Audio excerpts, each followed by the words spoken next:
ও পাহাড়ি ঢলে সিলেট ও সুনামগঞ্জে বন্যা পরিস্থিতির অবনতি, চরম দুর্ভোগে পানিবন্দী মানুষ, খাদ্য বাসস্থান সংকটে দিশেহারা দুর্গতরা।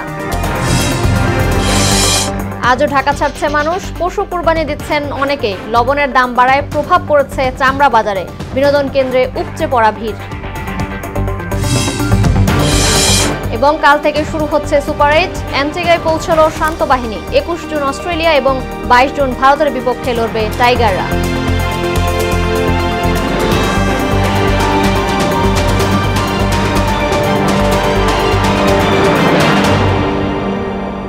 আসসালামু আলাইকুম, সবাইকে মোহনা সংবাদে স্বাগত। শুনছিলেন শিরোনাম, সঙ্গে আছি মার্জিয়া তিশা। এবার বিস্তারিত। অতিবৃষ্টি আর পাহাড়ি ঢলে হু হু করে বাড়ছে সুনামগঞ্জ ও সিলেটের নদ নদীর পানি। কয়েকদিনের টানা বৃষ্টিতে সুনামগঞ্জ ও পৌর শহর সহ জেলার নিচু এলাকা তলিয়ে গেছে। পানিবন্দী দিন কাটাচ্ছেন লাখো মানুষ। সিলেটে বন্যা পরিস্থিতি খারাপের দিকে যাচ্ছে, তলিয়ে গেছে সড়ক, পানি উঠেছে বাড়ি ঘরেও। এই অবস্থায় সিলেটের পর্যটন কেন্দ্রগুলো বন্ধ ঘোষণা করা হয়েছে। সুনামগঞ্জ থেকে কুলেন্দু শেখর দাস ও সিলেট থেকে শিপার চৌধুরীর পাঠানো রিপোর্ট, জানাচ্ছেন আফরিন পপি। সুনামগঞ্জে সব নদ নদীর পানি বাড়ছেই। ইতোমধ্যে ঢলের পানি ঢুকে পড়েছে শহর থেকে গ্রাম অঞ্চলে। এতে চরম দুর্ভোগে পড়েছেন কয়েক লাখ মানুষ। গত 24 ঘন্টায় সুনামগঞ্জে সুরমা নদীর পানি বিপদসীমার 55 সেন্টিমিটার উপর দিয়ে প্রবাহিত হচ্ছে। সড়ক ডুবে যাওয়ায়, বেড়িবাঁধ ভেঙে যাওয়ায় যোগাযোগ বিচ্ছিন্ন দুর্গত এলাকা। সুনামগঞ্জের অবস্থা খুবই ভয়াবহ। সুনামগঞ্জের মানুষের ঈদ আনন্দ ম্লান হয়ে গেছে বাসাবাড়ি ও রাস্তাঘাটে পানি ওঠার কারণে। খেয়ে না খেয়ে দিন কাটাচ্ছেন পানিবন্দী এলাকার মানুষ। অনেকে আবার আছেন ত্রাণের অপেক্ষায়, কারণ যা পরিস্থিতি তাতে ত্রাণ ছাড়া গতি নেই কোনো। যারা অনেক গরিব মানুষ আছে, ত্রাণের জন্য অপেক্ষা করতেছে। অবিলম্বে সুনামগঞ্জ শহর রক্ষা বাঁধ নামে একটি প্রকল্প হাতে নেওয়া হোক। সরকারের তরফ থেকে ত্রাণ সহায়তা ও নগদ অর্থ এবং আশ্রয় কেন্দ্রগুলো প্রস্তুত রাখা হয়েছে বলে জানালেন স্থানীয় সংসদ সদস্য। আমরা সরকার, সমাজ এবং আমাদের দলের নেতৃবৃন্দ এবং এনজিও সবাই মিলে বিত্তবান এবং যারা সামর্থ্যবান আছেন সবকিছু দিয়ে আমরা সাহায্য করছি। আমি জেলা প্রশাসনের সাথে কথা বলেছি, জেলা প্রশাসক আমার রেডিনেসের কথা বলছেন যে সব তৈরি আছে। এদিকে গত 24 ঘন্টায় সিলেটে 153 মিলিমিটার বৃষ্টি হয়েছে।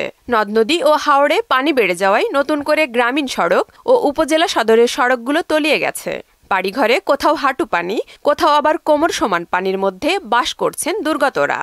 অবস্থা দেখেন, আমরা বাসে দিতেছি, আমরা এখন পানিবন্দী অবস্থায় আছি ঘরের মধ্যে। আফরিন পপি, মোহনা সংবাদ। প্রিয়জনের সঙ্গে ঈদ আনন্দ ভাগাভাগি করতে আজও রাজধানী ছেড়ে গেছেন অনেকেই। পেশাগত কারণে যারা ঈদের আগে কর্মস্থল ছাড়তে পারেননি, মূলত তারাই নারীর টানে বাড়ি যাচ্ছেন। এদিকে ঈদের দ্বিতীয় দিনও পশু কুরবানি দেওয়া হয়েছে রাজধানীতে। নির্দিষ্ট সময়ের মধ্যে পশুর বর্জ্য সহ গৃহস্থালী আবর্জনা সরিয়ে নিতে নিরলসভাবে কাজ করছে 2 সিটি কর্পোরেশন। বিস্তারিত জানাচ্ছেন জাহিদ সবুজ। কর্মব্যস্ততা সহ নানা কারণে ঈদের আগে ঢাকা ছাড়তে পারেননি অনেকেই। অবসর ও ছুটি মেলায় পরিবার পরিজনের সঙ্গে ঈদ আনন্দে যোগ দিতে অবশেষে বাড়ির পথে ছুটে চলেছেন তারা। ঈদের পরদিন ঢাকা রেলওয়ে স্টেশনে দেখা গেল গৃহযাত্রার চিত্র। মাদ্রাসার যেহেতু দায়িত্ব আমাদের কুরবানি জবাই করতে হয়, এই জন্য আসলে যাইতে পারিনি। এখনো টিকিট পাই না, তারপরে যাওয়া লাগবে, দরকার আর কি। প্রচন্ড ভিড়ের কারণে ঈদের আগে যাইতে পারছি না। ভিড় ছিল, এই জন্য ঈদের আগে যাওয়া হয়নি। ঈদের আগে ট্রেনে টিকিট কাটা পসিবল হয়নি। ট্রেনে বেশ ভিড় থাকলেও যাত্রী খরায় ভুগছে বাস। আজকে আসার 50% পূরণ হয়। ঈদের আগে চাপ ছিল, এখন চাপ নাই, এখন ঈদ শেষ, চাপ নাই। এদিকে ঈদের দ্বিতীয় দিনেও ঢাকায় কোরবানি দিচ্ছেন অনেকেই।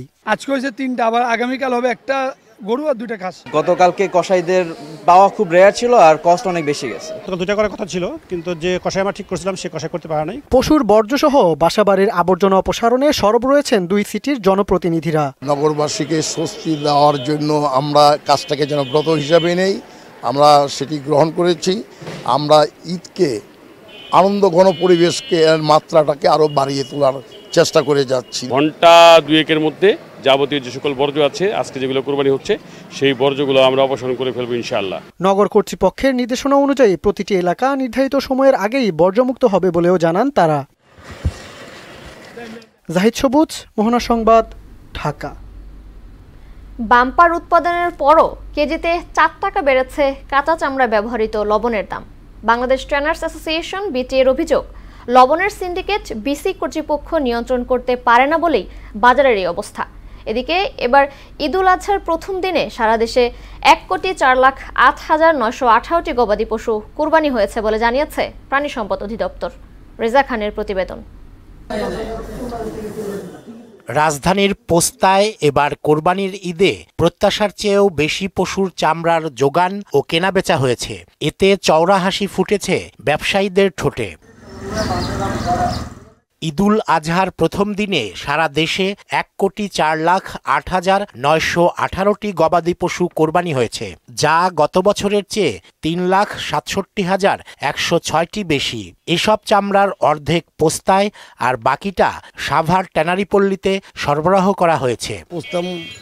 মধ্যে ভালোই সংগ্রহ হয়েছে, মাল বুঝা যেরকম সাইজ এরকম দাম। ব্যবসায়ীরা বলছেন কোনো কোনো ক্ষেত্রে সরকার নির্ধারিত দামের চেয়েও বেশি দরে চামড়া কেনাবেচা করতে হচ্ছে। গভর্নমেন্ট যে রেট দিচ্ছে ওর অনেক বেশি রেটে আমাদের চামড়া কিনতে হচ্ছে। সবার দরকার চামড়া, সবাই 200 টাকা 300 টাকা বেশি কিনে ঈদের পরের দিনকে চামড়া। এদিকে চামড়া সংরক্ষণের অন্যতম উপাদান অপরিশোধিত লবণের দাম বস্তায় 200 আর কেজিতে বেড়েছে 4 টাকা। 900 টাকা 1000 টাকা ছিল, আবার ঈদের ঠিক 15 দিন আপনার 10 দিন আগে ওই লবণটাই আপনার হয়ে গেছে 1200 1250 টাকা। অলরেডি 200 টাকার উপরে বাড়তি আছে এখন এর জন্য আমি লবণ আনিনি। এবার রেকর্ড 26 লাখ মেট্রিক টন লবণ উৎপাদন হলেও দাম বাড়ার জন্য সিন্ডিকেট ও বিসিকের দুর্বলতাকে দায়ী করলেন বিটিএ সভাপতি।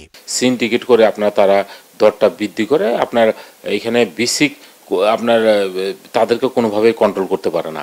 আনারি শ্রমিক দিয়ে চামড়া ছাড়ানো ও সময় মতো লবণ না দেয়ায় বছরে $200 মিলিয়ন মূল্যের চামড়া নষ্ট হয় বলেও জানান শাহিন আহমেদ। আমরা $200 মিলিয়ন আমরা হারাচ্ছি। রেজা খান, মোহনা সংবাদ, ঢাকা। এদিকে ছুটির আমেজে রাজধানীর জাতীয় চিড়িয়াখানায় লাখো দর্শনার্থীর ঢল। ঈদের ছুটির দ্বিতীয় দিনে সকাল থেকেই চিড়িয়াখানার প্রবেশপথ সহ সবখানে দেখা গেছে উপচে পড়া ভিড়। এবার নিরাপত্তা সহ সার্বিক পরিস্থিতি নিয়ে সন্তোষ জানিয়েছেন দর্শনার্থীরা। আগারগাঁওয়ের শিশু মেলা সহ বিনোদন কেন্দ্রগুলোতে ছোট বড় সব বয়সী মানুষের ভিড় চোখে পড়ার মতো। বিস্তারিত জানাচ্ছেন শামীমুজ্জামান চৌধুরী। প্রিয়জনদের সঙ্গে ঈদ আনন্দ উপভোগ করতে রাজধানী ছেড়েছে বেশিরভাগ মানুষ। তবে যারা ঢাকায় আছে ঈদে তারাও ছুটছেন বিনোদন কেন্দ্রগুলোতে। আগারগাঁওয়ের শিশু মেলায় বড়দের তুলনায় কোমলমতি শিশুদের উপস্থিতি অনেকটাই বেশি লক্ষ্য করা গেছে। আব্বুর সাথে আর আম্মুর সাথে আসছি, প্লেনে উঠছি আর এই যে ঘোড়ায় উঠছি, পাহাড়ে উঠছি, অনেক কিছু উঠছি, ঘোড়ায় উঠছি। আমার 2 ছেলেকে নিয়ে আসছি, 2 আপুর 2 ছেলে আসছে। অভিভাবকরা জানান সারা বছর ব্যস্ততার কারণে বাচ্চাদের বিনোদন দেওয়ার সুযোগ খুব একটা হয় না, তাই ঈদের ছুটিতেই ঘুরতে আসা। রাস্তাঘাট খালি থাকে, যার কারণে আমরা যানজট কম পাবো, এই জন্য আমরা ঢাকার শহরে ঘুরতে পেরেছি। পরিবেশটা আসলে খুব সুন্দর, মনোরম পরিবেশ আজকে। মূলত রাস্তাঘাট ফাঁকা তো এই জন্য একটু নিয়ে বের হয়েছি, আসলে সময় দিতে পারি না। ঢাকাতে ঈদ করছি, তার জন্য একটু পরিবার নিয়ে ঘুরতে পেরেছি। বাচ্চাদের সঙ্গে পরিবারের বড় সদস্যরাও বিভিন্ন রাইডে চড়ে ঈদ আনন্দ উপভোগ করেছেন। নগরবাসী ব্যস্ত জীবন থেকে বেরিয়ে একটুখানি বিনোদন পেতে ঘুরতে বেরিয়েছেন। রাজধানীর প্রায় সবগুলো বিনোদন কেন্দ্রেই মানুষের ভিড় ছিল চোখে পড়ার মতো। জাতীয় চিড়িয়াখানার প্রবেশ পথ ও কাউন্টারগুলোর সামনে ছিল উপচে পড়া ভিড়। চাকরির ব্যস্ততার কারণে আমরা আসলে পরিবার নিয়ে বাইরে হওয়ার সুযোগ হয় না, এর ফাঁকে আসা বাচ্চাদের প্রাণীদের সাথে পরিচয় করে দেওয়া, এটা ভালো লাগছে। ঘোরাও হয় না, এখানে আসলাম পরিবার নিয়ে, খুবই ভালো লাগতেছে। বাচ্চা কাচ্চা নিয়ে আসছি তো অতিরিক্ত গরম, এমনি মোটামুটি পরিবেশ খুব ভালো, সবাই খুব ভালোভাবে মজা করতেছি আমরা। দর্শনার্থীদের অধিকাংশই শিশু কিশোর। অভিভাবকদের সঙ্গে এসে চিড়িয়াখানার বিভিন্ন খাঁচার সামনে নানা পশু পাখি দেখে দারুণ খুশি। বাঘ দেখছি, সিংহ দেখছি, তারপর বানর দেখছি, ভালোই লাগলো সবকিছু দেখে। বানর আর কি দেখেছো? অজগর। এবছর চিড়িয়াখানার নিরাপত্তা ও সার্বিক পরিস্থিতি নিয়ে সন্তোষ জানিয়েছেন দর্শনার্থীরা। শামীমুজ্জামান চৌধুরী, মোহনা সংবাদ, ঢাকা। সেন্ট মার্টিনে দেশের সার্বভৌমত্ব লঙ্ঘনের মতো কোনো কিছু ঘটেনি জানিয়ে এ নিয়ে বিএনপি মহাসচিব মির্জা ফখরুলকে চ্যালেঞ্জ করেছেন আওয়ামী লীগ সাধারণ সম্পাদক ওবায়দুল কাদের। এদিকে বিএনপির সিনিয়র যুগ্ম মহাসচিব রুহুল কবির রিজভী বলেছেন, বাংলাদেশের ভেতর দিয়ে ভারতীয় রেললাইন স্থাপন হলে ইন্টেলিজেন্স ব্যবস্থা ভেঙে পড়বে। মনিরুল ইসলামকে সঙ্গে নিয়ে রেজা খানের আরেকটি প্রতিবেদন।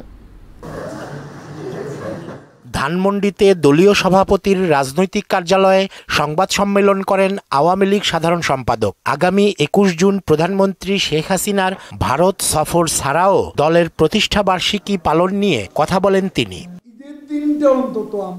সেন্ট মার্টিন ইস্যুতে বিএনপি মহাসচিব মির্জা ফখরুলকে চ্যালেঞ্জ করে দেশের সার্বভৌমত্বে কোথায় আঘাত আনছে মিয়ানমার, সে প্রশ্ন রাখেন ওবায়দুল কাদের। আমি মির্জা ফখরুলকে চ্যালেঞ্জ করছি, সার্বভৌমত্বের প্রতি কোথায় আঘাত? সেন্ট মার্টিনি থেকে জাহাজ তো সরে গেছে। মূল্যস্ফীতির কারণে ঈদের আনন্দ ম্লান হয়েছে, বিএনপির এমন বক্তব্য ভিত্তিহীন বলে দাবি করেন তিনি। আমরা তো আর্জেন্টিনার মতো 300% ইনফ্লেশন আমাদের নেই, পাকিস্তানের মতো 25% ইনফ্লেশন আমাদের নেই, টার্কির মতো 70% ইনফ্লেশনের দেশও বাংলাদেশ। এত প্রপাগান্ডা, এত সমালোচনা, এ দেশটাকে শ্রীলঙ্কা বানিয়ে ফেলেছিল এদেশের কিছু বুদ্ধিজীবী।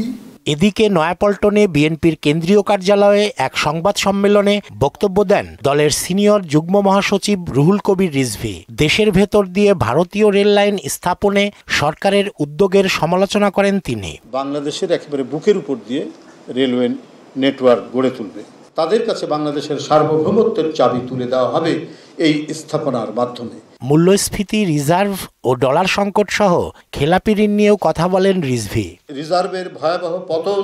রেজা খান, মোহনা সংবাদ, ঢাকা। এই ছিল এখনকার মোহনা সংবাদে। পরবর্তী সংবাদ রাত 12টায়। এছাড়া মোহনার সবশেষ খবর জানতে ভিজিট করুন www.mohana.tv। সংবাদ দেখতে পারেন ফেসবুক ও ইউটিউবেও। এতক্ষণ সঙ্গে থাকার জন্য ধন্যবাদ সবাইকে।